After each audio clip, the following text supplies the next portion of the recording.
Good morning students. हमने last video में नया चैप्टर स्टार्ट किया था, जीवन की मौलिक इकाई। इस चैप्टर में हम प्रारंभ में सेल या कोशिका जो है उसके बारे में जानकारी प्राप्त की कि सेल क्या होती है, स्ट्रक्चरल यूनिट है, फंक्शनल यूनिट है, कोशिका को किस तरह से खोजा गया था, खोजी गई कोशिका मृत थी। उसके बाद 1674 में हमने देखा कि एंटीवॉल ल्यूवेनहॉफ ने जीवित कोशिका को खोजा। कोशिका के बारे में जितना भी अध्ययन हुआ उन सब को एकत्र करके और कोशिका सिद्धांत मैथियास स्वीडन और जो थियोडोर स्वान थे उन्होंने दिया था, उसको कुछ इम्प्रूव करते हुए, उसमें थोड़ा और सुधार करते हुए उसको आगे बढ़ाने का काम जो है वो रुडोल्फ विचोर ने किया था। रुडोल्फ विचोर ने अपने एक कथन को जोड़ा था कि नई कोशिकाएं जो होती हैं उनकी उत्पत्ति जो है वो पूर्ववर्ती कोशिकाओं से होती है। ये भी एक माइलस्टोन रहा था कोशिका सिद्धांत के लिए। उसके बाद हमने कुछ महत्वपूर्ण खोजें जिनके अंदर हमने न्यूक्लियस के बारे में बात की थी कि केंद्रक को रॉबर्ट ब्राउन ने खोजा था। उसके बाद में जो कोशिका के अंदर एक फ्लूइड या तरल होता है जिसको जैविक तरल हम बोल रहे थे, उसको पुरकिंजे ने हमने देखा था कि जीव द्रव्य या प्रोटोप्लाज्म नाम जो है वो दिया। तो एक कोशिकीय और बहुकोशिकीय प्राणियों की बात हमने की थी। हमने ये भी देखा था कि सेल्स जो होती हैं संख्या के आधार पर, कार्य के आधार पर, आकार के आधार पर जो होती है वो अलग अलग प्रकार की होती है। आज हम जो है वो सेल या जो कोशिका है उसका स्ट्रक्चर कैसा होता है, कोशिका का जो संगठन है हम उसकी बात करेंगे कि मूल रूप से कोशिकाएं जो होती हैं उसके कौन कौन से भाग होते हैं। यदि संगठन में पढ़ेंगे तो सेल या जो कोशिका होती है उसके कौन कौन से भाग हैं हम उनके बारे में चर्चा करेंगे। तो देखिए, जब आप किसी सेल पर नजर डालते हैं, यदि आप माइक्रोस्कोप से किसी सेल को देखने का प्रयास करते हैं तो आपको सेल के अंदर कौन सी चीजें जो होती हैं वो दिखाई देंगी। तो देखिए, वहां पर आपको मोटे तौर पर जो है संगठन की बात करें तो उस संगठन में आपको 3 हिस्से जो है वो आपको दिखाई देंगे। इसके अंदर सेल या कोशिका के अंदर जो है उसके संगठन में 3 हिस्से जो है, या हम कह सकते हैं कि इसके 3 प्रमुख भाग जो होते हैं वो आपको दिखाई देते हैं। ठीक है, यदि हम उसके संगठन की बात करें तो उसके संगठन में हमें 3 जो बेसिक भाग जो है वो दिखाई देते हैं। किसी भी सेल के अंदर ये होते हैं। सबसे बाहर की तरफ जो होता है उस भाग को हम क्या बोलेंगे, प्लेज्मा झिल्ली। क्या कहेंगे उसको, प्लेज्मा झिल्ली या उस कोशिका की झिल्ली। तो इसको आप क्या कह सकते हैं, कोशिका झिल्ली कह सकते हैं, या इसी को अपन क्या बोलते हैं, प्लेज्मा मेम्ब्रेन या झिल्ली। ठीक है ना, इसी को हम क्या बोलते हैं, प्लेज्मा मेम्ब्रेन बोलते हैं। इसी को ही हम क्या बोलते हैं, कोशिका झिल्ली, या इसको बोलते हैं सेल मेम्ब्रेन होता है। ठीक है भाई, सेल मेम्ब्रेन इसी को कहा जाता है। दूसरा जो हिस्सा है इसका होता है जो महत्वपूर्ण भाग है उसको अपन क्या बोलते हैं, केंद्र। क्या बोलेंगे इसको, केंद्र कहेंगे, है ना, न्यूक्लियस इसको कहा जाता है। और थर्ड जो इसका भाग होता है वो कहलाता है कोशिका द्रव्य। ठीक है भाई, जिसको हम बोलते हैं साइटोप्लाज्म। ठीक है भाई, जिसको हम क्या बोलेंगे, इसको क्या कहेंगे, न्यूक्लियस।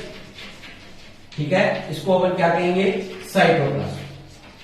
ठीक है भाई, तो इस तरह से सेल मेम्ब्रेन हो गया, न्यूक्लियस हो गया, साइटोप्लाज्म हो गया। जब हम कोशिका द्रव्य को पढ़ेंगे तो इसके अंदर कोशिका द्रव्य में आपको बहुत सारे क्या मिलेंगे, कोशिकांग मिलेंगे। तो कोशिकांग जो होते हैं, कोशिका के अंग जिनको हम बोलते हैं, वो किसका हिस्सा है, कोशिका द्रव्य का ही हिस्सा होता है। तो इस तरह से बेसिकली हम यदि सेल के स्ट्रक्चर या उसके ऑर्गेनिज्म को समझने की कोशिश करें तो हमें 3 मुख्य भाग होते हैं वो किसी भी सेल में दिखाई देंगे। कोशिका झिल्ली जो इसकी आउटर मेम्ब्रेन होती है, उसके बाद जो इसका कोशिका का सबसे मेन पार्ट जो होता है जिसको अपन बोलते हैं न्यूक्लियस या केंद्र, जो कि कंट्रोलर ऑफ सेल जो होता है। ठीक है, और थर्ड जो होता है वो कहलाता है कोशिका द्रव्य जिसको हम बोलते हैं साइटोप्लाज्म। और साइटोप्लाज्म में आपको जो सेल है उसके प्रमुख ऑर्गन्स जो होते हैं, या हम कह सकते हैं कोशिका के सेल ऑर्गन्स जो होते हैं, वो सारे के सारे हमें किसमें मिलेंगे, इसी कोशिका द्रव्य में मिलेंगे। ठीक है ना। तो इसके अंदर कौन कौन से कोशिकांग हैं, तो हम जानना चाहें तो देखिए, इसके अंदर आपको राइबोसोम मिलेगा, लाइसोसोम मिलेगा, माइटोकॉन्ड्रिया मिलेगा, माइटोकॉन्ड्रिया, ठीक है। और इसी के अंदर आपको अंतर्द्रव्य जालिका मिलेगी, एंडोप्लाज्मिक रेटिकुलम जो होता है, ठीक है ना। इसी के अंदर आपको और जो जैसे सेंट्रोसोम जिसको अपन बोलते हैं, तारका है, रिक्तिका है, ये जितने भी पार्ट्स होते हैं जो सेल ऑर्गन्स की श्रेणी में आते हैं, वो सारे के सारे किसके अंदर मिलेंगे, आपको साइटोप्लाज्म के अंदर मिलेंगे। तो बेसिक रूप से यदि अपन सेल का ऑर्गेनिज्म पढ़े, संगठन पढ़े, तो उसके अंदर हम क्या देखेंगे कि इसको हम 3 पार्ट्स होते हैं उनके अंदर डिवाइड कर सकते हैं। ठीक है ना। एक हो गया प्लाज्मा मेम्ब्रेन जिसको सेल मेम्ब्रेन कहा जाता है, दूसरा न्यूक्लियस या हम केंद्रक बोल सकते हैं, और तीसरा इसके अंदर क्या कहेंगे, साइटोप्लाज्म जो होता है ये। ठीक है। आज हम इस वीडियो में जो है सेल जो है उसके जो मेन पार्ट है उनकी बात करेंगे। सबसे पहले अपन बात करते हैं किसकी, सेल मेम्ब्रेन की, या जिसको अपन क्या बोलते हैं, कोशिका झिल्ली। ठीक है। आज डिटेल में हम किसको पढ़ेंगे, जो इसका ऑर्गेनिज्म का मुख्य भाग है, जिसको बोलते हैं कोशिका झिल्ली, जिसको कहा जाता है प्लेज्मा झिल्ली। ठीक है भाई, इसकी बात करते हैं। तो ये किस तरह की होती है, देखिए, यदि अपन प्लेज्मा झिल्ली की बात करें तो ये सबसे क्या है, आउटर लेयर होती है। सबसे कैसी है ये, सबसे बाहरी कोशिका की क्या है, सबसे बाहरी झिल्ली होती है। अब देखिए, कोशिका की सबसे बाहरी झिल्ली है, तो ये क्या करती होगी, ये बाहरी जो एनवायरनमेंट है, पर्यावरण है, उसको और कोशिका के अंदर जो है, उन दोनों के बीच में एक अवरोध का काम करती है। तो उसको हम कह सकते हैं कि बाह्य वातावरण से कोशिका को अलग करने का काम जो है वो कौन करती है, यही झिल्ली करती है। ये कैसी होती है, तो ये लचीली प्रकार की होती है। ठीक है ना। ये झिल्ली कैसी होती है, फ्लेक्सिबल होती है। ये झिल्ली कैसी होती है, लचीली होती है। ठीक है ना। ये कैसी होती है, लचीली होती है।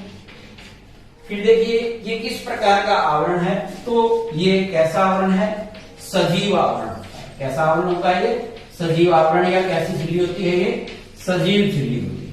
ठीक है भाई। ये क्या है, सबसे आउटर लेयर होती है, फ्लेक्सिबल होती है, और सजीवों का एक कैसा आवरण है या कैसी झिल्ली है, तो ये सजीव है। मतलब इसकी सेल्स या कोशिकाएं जो होती है वो कैसी होती हैं, जीवित प्रकार की होती हैं। और इसकी बात करें तो ये किस प्रकार की होती है, तो टाइप्स की बात करें तो देखिए, इसको अपन ने कहा है कि ये झिल्ली कैसी है, वर्णात्मक। वर्णात्मक का मतलब होता है, वर्ण का मतलब चुनना भी होता है, चयन करना, तो इसको चयनात्मक भी हम कह सकते हैं। वर्णात्मक, या इसको क्या बोल सकते हैं, चयनात्मक। ठीक है ना। चयनात्मक, और साथ में ये कैसी होती है, पारगम्य झिल्ली होती है। ये वेब की जो इंपॉर्टेंट जो है इसका गुण है, ध्यान रखना है, ये झिल्ली कैसी होती है, वर्णात्मक, या इसको हम बोल सकते हैं चयनात्मक या सिलेक्टिव टाइप की होती है, और पारगम्य होती है। पारगम्य का मतलब होता है जिसमें से आर पार आ जा सके। अब कौन आ जा सके, तो उनकी बात हम करेंगे पदार्थों की। ठीक है ना। आगे इसको डिटेल में पढ़ेंगे। तो ये जो होती है वो वर्णात्मक पारगम्य या चयनात्मक पारगम्य प्रकार की झिल्ली होती है। ठीक है ना। और इस झिल्ली से होकर के कुछ जो चयनित पदार्थ या सेलेक्टिव पदार्थ जो होते हैं, सेलेक्टिव पदार्थ जो है, या हम कह सकते हैं कि कुछ विशिष्ट प्रकार के पदार्थ जो होते हैं, विशिष्ट पदार्थ जो है, चयनित या विशिष्ट पदार्थ जो होते हैं, वो क्या कर सकते हैं, आ जा सकते हैं। मतलब ये पदार्थ जो होते हैं वो इस झिल्ली के अंदर और बाहर जो है वो आ जा सकते हैं, लेकिन ये पदार्थ सभी नहीं है कुछ सिलेक्टिव पदार्थ जो है वो इस झिल्ली को पार करके अंदर और बाहर जा सकते हैं। सभी के लिए इसमें कोई परमिशन नहीं है। कुछ जो विशेष प्रकार के पदार्थ होते हैं वो जा सकते हैं, आ सकते हैं। ठीक है, उसके बाद देखिए, अब इनमें से अपन बात करें कि ये सेल्स या कोशिका जो होती है वो किसकी बनी होती है। ठीक है ना, तो ये बनी होती है प्रोटीन तथा लिपिड से बनी। ठीक है ना, लिपिड से मिलकर क्या होती है, बनती है। ठीक है भाई, ये किसकी बनी है, तो ये प्रोटीन और लिपिड से बनी होती है। किस तरह की होती हैं, तो देखिए ये एक त्रिस्तरीय होती है। कैसी होती है, ट्रिपल लेयर प्रकार की होती है। 3 स्तर होते हैं इसके अंदर, ट्रिपल लेयर। ठीक है ना, तो ये कैसी है, त्रिस्तरीय होती है। ठीक है, और 3 स्तर जो होते हैं, जैसे सैंडविच नहीं होता, आपने देखा होगा कि 2 ऊपर और नीचे लेयर और एक उसके अंदर बीच में लेयर होता है, त्रिस्तरीय है। और ये फास्फोलिपिड जो होता है उसके द्वारा बनी हुई लेयर जो होती हैं। ठीक है भाई, त्रिस्तरीय होती है। और ये प्रोटीन, वैसे पहले बता दिया, प्रोटीन तथा जो फास्फोलिपिड होते हैं से बनती है। ठीक है भाई, ये किससे बनी होती है, तो ये एक सजीव आवरण जो होता है वो प्रोटीन और फास्फोलिपिड से मिलकर के बना होता है। ये जो मुख्य रूप से जो प्लाज्मा झिल्ली है या सेल मेम्ब्रेन जो है उसके गुण है, दोबारा रिपीट करें, सबसे बाहरी झिल्ली होती है, एक सजीव आवरण होता है, लचीली होती है, और सबसे महत्वपूर्ण जो गुण है वो क्या है इसका, कि ये वर्णात्मक या चयनात्मक पारगम्य होती है। किसकी बनी होती है, प्रोटीन और लिपिड से बनी होती है। कैसी होती है, तो ट्रिपल लेयर या त्रिस्तरीय प्रकार की होती है। जब हमने ऐसा कहा कि प्लाज्मा झिल्ली जो है वो चयनात्मक पारगम्य है, ठीक है ना, सिलेक्टिव जो है वो पदार्थों को अपने में से होकर के आने और जाने देती है, तो इस गुण को हम थोड़ा सा जो है वो क्लियर करने की कोशिश करते हैं कि इनमें से पदार्थ कैसे आ जा सकते हैं। तो हम कह रहे हैं कि जो प्लाज्मा झिल्ली या कोशिका झिल्ली है, कोशिका झिल्ली वो कैसी है,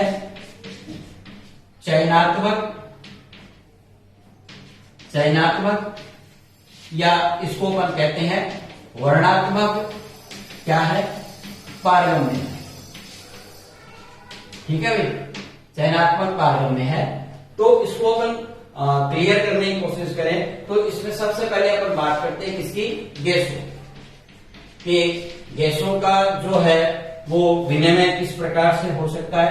गैसों के अंदर मुख्य रूप से O2 और किसकी बात करेंगे अपन, CO2 के विनिमय की। ठीक है भाई, कि किस तरह से O2 और CO2 जो होते हैं वो इस झिल्ली से होकर के और आसानी से जो है वो आ जा सकते हैं। तो गैसों का जो विनिमय होता है वो किस विधि से होता है, तो गैसों का विनिमय जो है वो कौन से मेथड से होता है, एक सिंपल मेथड है जिसको बोलते हैं विसरण विधि से। कौन सी विधि से होता है, विसरण विधि से। और विसरण विधि में क्या होता है, तो ये एक ऐसा प्रोसेस होता है जिसके अंदर पदार्थ जो होते हैं वो उच्च सांद्रता से निम्न सांद्रता की तरफ क्या करते हैं, स्वतः ही गति करते हैं। विसरण क्या है, एक ऐसी प्रक्रिया है जिसमें पदार्थ उच्च सांद्रता से निम्न सांद्रता की ओर क्या करते हैं, स्वतः ही क्या करते हैं, गति करते हैं। ठीक है भाई, क्या कर रहे हैं कि गैसों का विनिमय किस तरह से होता है, तो गैसें जो होती हैं वो विसरण विधि के द्वारा क्या करती हैं, इस चयनात्मक झिल्ली से पार होकर के अंदर बाहर जाती हैं। इस क्रिया में क्या होता है कि पदार्थ जो है वो उच्च सांद्रता से निम्न सांद्रता की तरफ क्या करते हैं, स्वतः ही जो होते हैं वो गति करते हैं। और इस क्रिया को हम क्या बोलते हैं, हम विसरण कहते हैं। विसरण किसे कहते हैं, वह प्रक्रिया जिसमें पदार्थ स्वतः ही उच्च सांद्रता से निम्न सांद्रता की ओर गति करते हैं, उस क्रिया को क्या कहते हैं, अपन विसरण कहते हैं। अब देखिए कि आपको पता है कि कोशिका में क्या होता है, कोशिका में जो है वो ऑक्सीजन का क्या होता है उपयोग, और इसके उपयोग से क्या बनता है CO2, जो कि क्या है एक अपशिष्ट पदार्थ है, ये बनता है। ठीक है भाई। अब देखिए कोशिका जो होती है वो अपनी क्रियाओं में ऑक्सीजन का उपयोग करेंगे, क्योंकि जो भोजन हम कर रहे हैं उसका पाचन होने के पश्चात जो है वो ऑक्सीडेशन से ही क्या बनती है, ऊर्जा बनती है। तो प्रत्येक कोशिका में जो माइटोकॉन्ड्रिया होते हैं वहां ऑक्सीडेशन के फलस्वरूप क्या बनती है, एनर्जी बन जाती है। तो यहाँ पर ऑक्सीजन का उपयोग होंगे तो कोशिका के अंदर क्या बनेगा, CO2 अपशिष्ट बनेगा। अब देखिए ये अपशिष्ट जो है इसकी मात्रा सेल या कोशिका में क्या होगी, कोशिका में CO2 की मात्रा जो होगी वो क्या होती जाएगी, वृद्धि। कोशिका के अंदर क्या होगा, CO2 के अंदर क्या हो जाएगी, CO2 की सांद्रता में क्या हो जाएगी, वृद्धि हो जाएगी। तो हम कहेंगे कि कोशिका में इसकी सांद्रता कैसी हो जाएगी, उच्च सांद्रता। किसकी, CO2 की। किसकी तुलना में, पर्यावरण की तुलना में या वातावरण की तुलना में। ठीक है ना, वातावरण की तुलना में क्या हो जाएगा, CO2 की सांद्रता जो है वो कैसी होगी, उच्च हो जाएगी। तो हमें पता है कि अब कौन सी क्रिया होगी, विसरण। फलस्वरूप क्या होगा कि ये जो कोशिका है और ये बाहर वातावरण है, तो क्या होगा, यहां जब सांद्रता कैसी है, किसकी, CO2 की अधिक है, और बाहर एनवायरमेंट में इसकी तुलना में क्या है, कम है। तो विसरण की क्रिया के द्वारा क्या होगा, CO2 कहां चली जाएगी, बाहर चली जाएगी। और यहां पर हम क्या देख रहे हैं कि ऑक्सीजन का उपयोग हो गया, तो ऑक्सीजन की मात्रा क्या हो जाएगी, कम हो जाएगी। तो अंदर ऑक्सीजन की सांद्रता कम और बाहर वातावरण में क्या होती है, इसकी तुलना में ज्यादा होती है। तो ऑक्सीजन कहाँ आ जाता है, अंदर। तो इस तरह से देखिए ये जो झिल्ली है, प्लाज्मा मेम्ब्रेन जिसको हम बोल रहे हैं, ये क्या कर रही है, इन गैसों को कौन सी क्रिया के द्वारा, विसरण क्रिया के द्वारा जो है वो अपने में से होकर पार जाने आने देती है। इसका मतलब यहाँ पर ये पारगम्य है। ठीक है ना, कौन सी गैसों के लिए है, O2 और CO2 के लिए, जो कि क्या है, विशेष प्रकार की गैसें हैं। इसलिए अपन इसको क्या बोलेंगे कि विशिष्ट गैसों के लिए इनका क्या है, पारगम्य है। तो इसलिए ये किस प्रकार की झिल्ली हुई, चयनात्मक पारगम्य या वर्णात्मक पारगम्य होती है। तो इस तरह से कोशिका के अंदर O2 और CO2 जो है उनका विनिमय जो है वो आसानी से हो जाता है। लेकिन हम बात यदि पानी या जल की करें तो थोड़ी क्या होगी, यहां पर अलग हो जाएगी। ठीक है ना, देखिए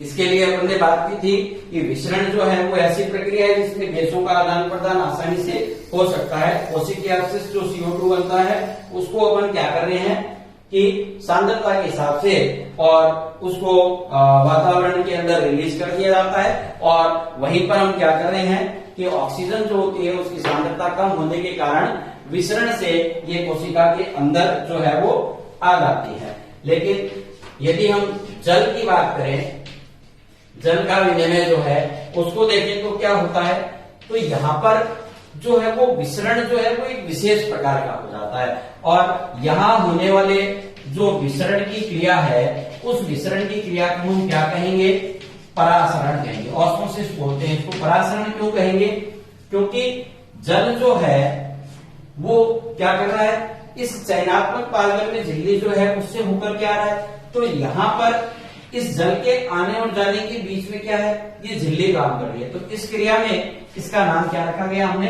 परासरण। तो परासरण भी क्या है, एक प्रकार का विसरण ही है। लेकिन यहाँ पर क्या हो रहा है, जल के अणु जो है वो एक झिल्ली को पार करके आ रहे हैं, इसलिए इसका नाम क्या रखा गया है, परासरण रखा गया है। तो परासरण में क्या होता है कि जल के अणु की गति जब वर्णात्मक पारगम्य झिल्ली से होती है तो इस प्रकार के विसरण को क्या कहते हैं, परासरण कहते हैं। क्या कहते हैं इसको, परासरण कहते हैं। परासरण क्या है, तो परासरण की क्रिया जो है वो एक प्रकार की कौन सी क्रिया है, विसरण की ही क्रिया होती है, ठीक है ना। और इसमें क्या हो रहा है कि जल के अणु इस पारगम्य में झिल्ली से होकर के आ रहे, तो इसको कौन सा नाम देंगे अपन, परासरण का नाम देंगे। अब देखिए हमारे पास 3 अलग अलग प्रकार की कंडीशन है। उन कंडीशन की बात करें कि जब कोशिका को अलग अलग और मान लीजिए कि माध्यम में रखते हैं तो उस पर क्या प्रभाव पड़ेगा। हमने क्या किया कि ये एक बीकर लिया है और इसके अंदर हमने एक नॉर्मल या सामान्य कोशिका रखी है। इस तरह के हम 3 बीकर लेते हैं और उसमें एक सेल जो होती है उसको रख देते हैं और बीकर के अंदर हमने क्या भर लिया, जल लिया, ठीक है भाई। ये जल है और ये कोशिका है, ठीक है भाई। तो इस तरह से हमने 3 अलग अलग बीकर के अंदर जल लेकर के उसमें एक सेल जो है उसको डाला है। अब यहां पर जो हम बीकर ले रहे हैं इसके अंदर समपरासरी घोल रखा है, ठीक है। और यहां पर हमने एक अतिपरासरी और इसमें हमने एक अल्प परासरी, ठीक है ना। विलियन लिया है या घोल लिया है, एक ही बात है। चलो घोल को विलियन लिख देते हैं, ठीक है ना भाई। अल्प परासरी, अति परासरी और सम परासरी प्रकार के घोल लिया है। सम का अर्थ होता है समान, परासरी का मतलब होता है परासर, ठीक है ना। तो यहां पर देखिए, यहां पर क्या है कि कोशिका जो है उसके अंदर भी तो एक लिक्विड या तरल कोशिका द्रव्य है, ठीक है भाई। इसके अंदर कोशिका में क्या है, कोशिका द्रव्य है और बाहर जो हमने विलियन लिया है ना, जो बीकर में जो घोल है ना, या विलियन जो है, यहां इन दोनों की सांद्रता कैसी है, समान है, ठीक है भाई। और यहां जो है वो हम क्या कहेंगे कि जो बीकर है, बीकर के घोल या विलियन जो है, विलियन की सांद्रता क्या है, कम है, इसलिए अपन ने इसको अल्प परासरी लिखा है। और यहां हम कहेंगे कि घोल की सांद्रता जो है वो कैसी है, अधिक है, इसलिए अपन इसको क्या बोल रहे हैं, अति परासरी। अब देखिए यहां इन 3 प्रकार के विलियन में हम रखेंगे तो क्या होगा, तो देखिए यहां पर कह रहे हैं कि सांद्रता क्या है, यहां पर अपन बात करें ऐसा विलियन जिसकी सांद्रता कोशिका द्रव्य से क्या हो, कम, ठीक है ना। तो यहां सांद्रता क्या है, कम है, किसकी तुलना में, इस बीकर या घोल के विलियन की सांद्रता किसकी तुलना में कम है, कोशिका द्रव्य की तुलना में, ठीक है भाई। अब सांद्रता जो है वो कम है तो जल के अणु क्या होंगे, अधिक होंगे। ये सांद्रता क्या होती है कि जल, मान लीजिए जल है और जल के अंदर आपने कोई चीनी या शक्कर मिला दिया या नमक मिला दिया, इसका मतलब आपने बाहर से कुछ मिलाया है, मिलाने पर क्या होंगे, जल के अणु उसको घोलने में काम आ जाएंगे, तो इसकी सांद्रता क्या हो जाएगी, कम हो जाएगी। तो यहाँ पर क्या हो रहा है कि सांद्रता कम है, इसके मतलब जल के अणु क्या है, ज्यादा है। तो यहाँ जल के अणु बाहर क्या है, ज्यादा है, और कोशिका द्रव्य के अंदर जल के अणु क्या है, कम है। देखो क्लियर करना इसको कि सांद्रता कम है, इसका मतलब जल के अणु क्या होते हैं, ज्यादा होते हैं। तो यहाँ बाहर जल के अणु बीकर में ज्यादा है और जो सेल या कोशिका है उसके अंदर जल के अणु क्या है, कम है।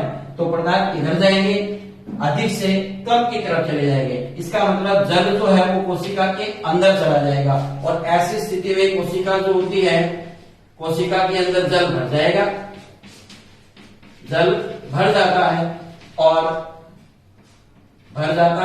और कोशिका क्या हो जाएगी, फूल जाएगी, ठीक है ना, फूल जाएगी।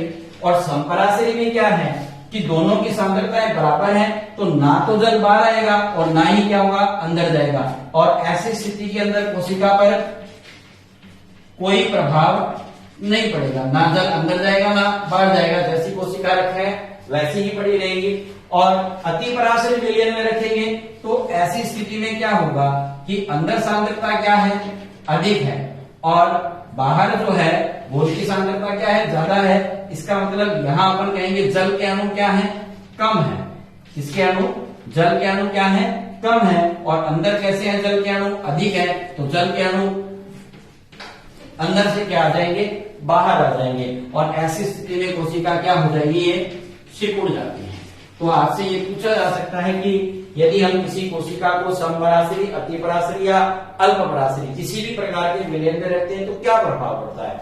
यदि अल्पपराशरी विलयन में रखेंगे, कोशिका के अंदर जल भर जाएगा और कोशिका फूलकर मोटी हो जाएगी, बड़ी हो जाएगी, फूल जाएगी। जबकि समपराशरी में कोशिका पर कोई प्रभाव नहीं पड़ेगा और अतिपराशरी के अंदर क्या होगा, कोशिका जो होती है वो सिकुड़ जाएगी, क्योंकि जल जो है वो कोशिका से क्या आ जाएगा, बाहर आ जाता है। तो इस तरह से जल के विनिमय में हम देखते हैं तो परासरण की क्रिया जो है उसका महत्वपूर्ण योगदान होता है।